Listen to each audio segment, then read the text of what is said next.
Hi guys, இன்றைக்கி ஆச்சி pepper chicken masala தான் செய்ய போகிறோம். So it's very simple and very healthy also.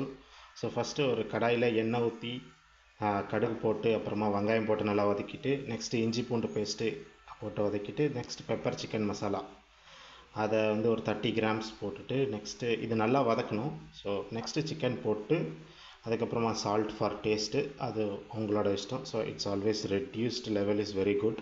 Next வந்து தண்ணி ஊற்றிட்டு, தண்ணி வந்து உங்களுக்கு தேவையான அளவுக்கு ஊற்றிக்கோங்க. குழம்பா வேணுமா, கிரேவியாக வேணுமா, இல்லை ட்ரையாக வேணுமா அப்படின்னு. எனக்கு ட்ரையாக வேணும். ஸோ நான் சிக்கன் வேகிறது அளவுக்கு மட்டும் தண்ணி ஊற்றிருக்கேன். நெக்ஸ்ட்டு தட்டு போட்டு மூடிட்டு, ஸோ அதுக்கப்புறமா உங்களுக்கு இன்னும் ட்ரையாக வேணும்னா, ஸோ நீங்கள் தட்டை ஓப்பன் பண்ணிவிட்டு நீங்கள் நல்லா ஃபுல்லாக ட்ரை பண்ணிட்டீங்கன்னா, கொஞ்சம் சிக்கன் வந்து ரொம்ப வேக விடக்கூடாது. ஸோ ரொம்ப வேக விட்டிங்கன்னா ரொம்ப கெட்டியாயிரும். ஸோ கடைசியாக மேலே வந்து கொரியாண்டர் லீவ்ஸ், கொத்தமல்லி போட்டு கார்னிஷ் பண்ணி இறக்கிடலாம். It was awesome. வேணால் நீங்கள் கொஞ்சம் பெப்பர் போட்டு